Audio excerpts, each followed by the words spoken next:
Hey look, Gillman just got a gray scale. Here's your look at the NECA Toys Universal Monsters, the black and white ultimate creature from the Black Lagoon.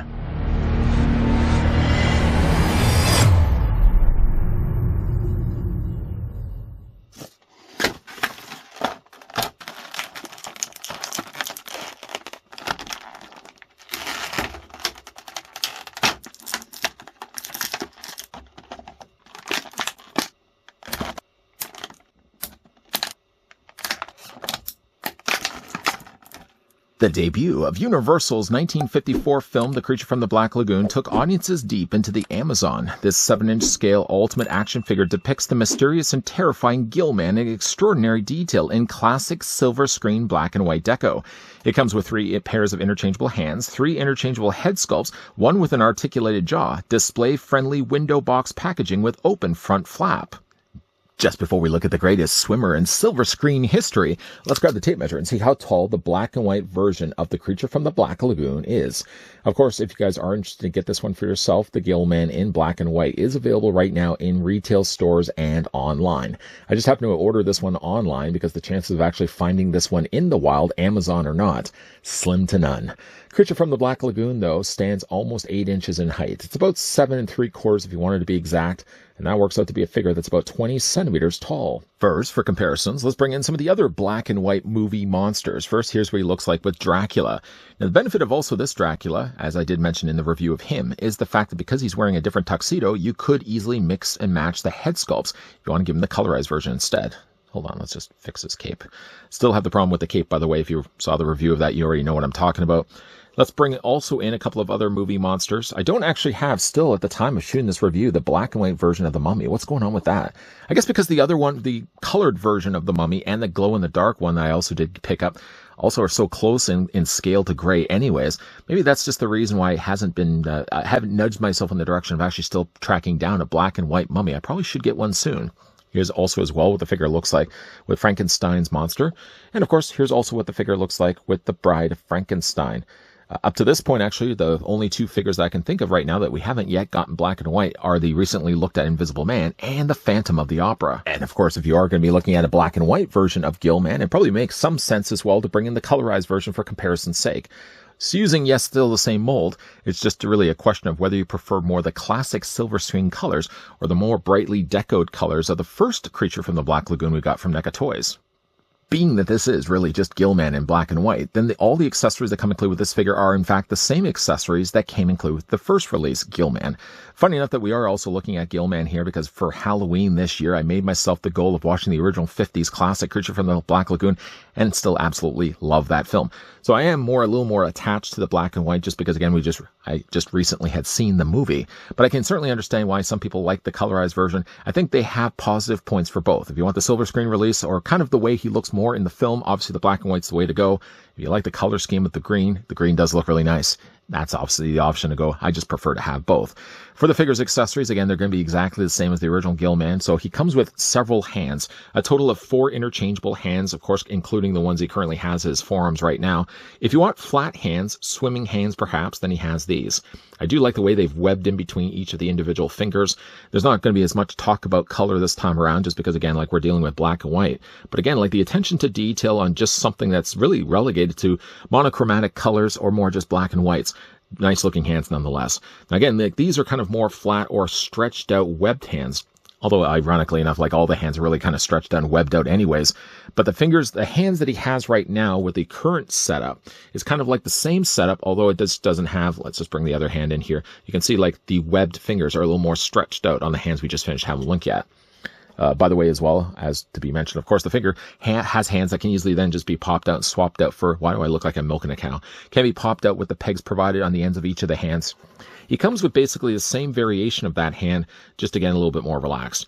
Unfortunately, with none of the accessories, he doesn't come included with webbed feet, ones that can be swapped out with the existing ones that he has right now. I think that would have been a fun touch if they could have included kind of just stretched out foot pieces. We could swap them out with, again, instead of the flat feet, give them kind of more swimming feet if you want to use yourself a flight stand. I know really like NECA Toys doesn't really venture into the idea of giving these things kind of dynamic stands, but it's also something that they could have considered to do with the release of Creature from the Black Lagoon. The last thing that the figure has hand-wise, and sad to say, is once again no fossil hand. I don't know why we haven't gotten ourselves a fossil hand yet with this release of figure, but we get ourselves, again, kind of a little more dynamic hands. These one kind of show a little bit more aggression on the side of the creature. It looks like he actually wants to squeeze some guy's head together and squish it like a melon. And again, swapping out any of these hands is just a case of taking out, that was rude by the way, taking out the hand that's currently in the sockets of the forearm, just going to wiggle it back and forth till finally the hand frees itself. I don't know why I'm having so many problems with this. Probably because this is the hand I started to pull things off with. I was kind of moving the hands out on the other side first, but easily just, again, pop those hands out. Don't force it if it doesn't want to be forced. I'm going to go and pop that back in place. And again, you've got yourself a little more of a gestured hand. I kind of like these hands as really being my favorite. The other thing that the figure comes included with, like the same with the colored version, comes with 3 interchangeable head sculpts. The one that he has right now is the one that he really comes out of the plastic prison with, and that's basically kind of more a neutral head sculpt. Where you can see like the mouth is kind of closed shut like this. He kind of seems a little bit more somber, like he's just walking around through the Amazon, not being disturbed by any outside humans that want to investigate his kind. Again, we only really have the one creature in the original classic film. But again, like kind of more of just a neutral expression look on the creature's face. To bring back in the original creature, you can see, like, I still kept, when it came to the colorized version, kind of, again, that neutral expression. But that can certainly change in a second, because the figure also comes included with a couple of other heads as well. We're going to look at that head last. I did also want to bring this one also in as well. This one gives him a little bit more features on his face, as he certainly now has his mouth opened up. Eyes are going to remain about the same. The gills are also going to stay about the same. So molding-wise, nothing much changes in those areas. But this one does have a more open mouth. If, though, you wanted a more dynamic pose, certainly dynamic face, then this is also the head sculpt for you. Something I did mention, unfortunately, in this review that I missed in the original colorized version was the fact that this one also has an articulated mouth. I just put this figure down here for a second. Articulated mouth. Wait, what? Yes, this figure actually does have, if you take the bottom end of his lip, you can close it completely shut, giving him somewhat of a similar look to the one that he has right now, although with this being articulated the way that it is, it sort of does leave this real open area that looks like he's choking on an orange. But again, like if you look at the bottom of it, you can see there's the hinge on the jaw. I don't know why, when it came to the original release of Creature, I didn't actually point that point out. I didn't mention that part of the figure, but this one also did have articulation in the jaw. I think it kind of blends a little bit better when it comes to the green. Clearly, you can still see the outline around the mouth, but I think it works a little bit better with the colorized version because there's a lot of colors around it kind of hide the fact that there's a hingeable jaw, whereas this one kind of looks like he's just eating an orange. But the jaw itself does, again, open and close. You can kind of see underneath there's the hinge. And again, if you want to pop the head off, it's just a case of grabbing onto the torso, holding on for dear life, and just popping the head off the ball joint, taking the new head and popping it in place. If you're having, by the way, any problems, mentioned I'm sure already, with either hands or head, heat them always first in hot water. Some people also prefer the trick of using a hairdryer. Take a few passes. That's the sound of a hairdryer. Make a few passes just to soften up the plastic on the actual socket. Then you'll find it a lot easier when it comes to putting it actually onto the ball joint. With one hand changed out and a new head changed out, you get a much interesting, more aggressive looking creature or gill man. Detail-wise for the rest of the figure's body, again, kind of still sticking with the same body, so we're not getting anything different from a mold standpoint. There's just a lot less colors happening here. In one way, I do like the grayscale because, again, it looks more like the silver screen. If you're seeing the creature from the film, then you're probably more familiar with the color scheme kind of being gray like this. That being said, though, I feel there was still an opportunity they probably could have added a little more darker contrasting colors because there's a lot of gray happening here. I don't want to use this as the comparison because obviously they're from two completely different films. But to bring back in, say, for example, Frankenstein's monster, Frankenstein has a nice mixture of darker grays and kind of darker grayish blacks, and then the lighter grays. Creature doesn't really have as much of that, and I understand that certainly when it comes to his suit, the creature would have had kind of a neutral body coloring like this. In the film, clearly, when they would have filmed it, he would have likely been wearing a colored suit, but just the way that filming back in the day, obviously in black and white, it would have translated itself to silver screen as kind of like the colors you're seeing right here. Still, though, I kind of would have preferred if they could have added a little bit of a washing add in here, just in some of the creviced creases, some of the areas in the body, for example, just to kind of break up so much of what we're getting here with the gray. You get a little lighter aspects of it, which is a nice touch, but I think they could have really used to bring in some darker colors there as well. But the body and the build is exactly the same, and the articulation on the figure, complete with pickles on the bottoms of his feet, remain the same from the colorized version that we looked at again from before. For the articulation on the black and white creature, going first back to his head sculpt here, the head's going to be on a ball joint, as already mentioned, so the head's going to rotate back and forth. For the obvious reasons, you're going to also want to worry about the scales that he has on the back of his body. This neck section is also something that has an independent ball joint. So not only can you move the head up and down and back and forth this way, but also in the process, you might find yourself swiveling this section of the neck too. And before you know it, you might actually have like this section, not completely all the way around, but you may have it just off to the side like this, and it's not going to look seamless to the rest of the spine that he has on his back. So we want to make sure that this doesn't move in the process when you're moving his head. But again, like the head moves back and forth, up and down, an oversight on the original review, but this one does also have, again, the mouth articulation. Kind of have to just grab it from the bottom of the lip. And hey, look now, he's eating an orange. Then for the upper body, the figure does have an upper torso ball joint. A little bit further than that, the figure also has a ball joint at sort of the base of the abdomen. This, by the way, is a slightly softer plastic than all the plastic for his limbs, his lower legs and stuff like that. This is kind of using more of a softer plastic. A good way kind of really to also conceal the joints. Because, I mean, like looking at it, creature benefits really from having a lot of layers and a lot of scales. So it really helps to hide a lot of the articulation points on the figure, especially when you're looking at like the arms, for example. Speaking though of those arms, the arms do come out at 90 degrees. No problems there at all. You can easily take those arms and rotate them all the way around. You may have noticed also as I'm rotating this that the top of his shoulders are using once again a softer plastic, so it's not going to get in the way of moving things.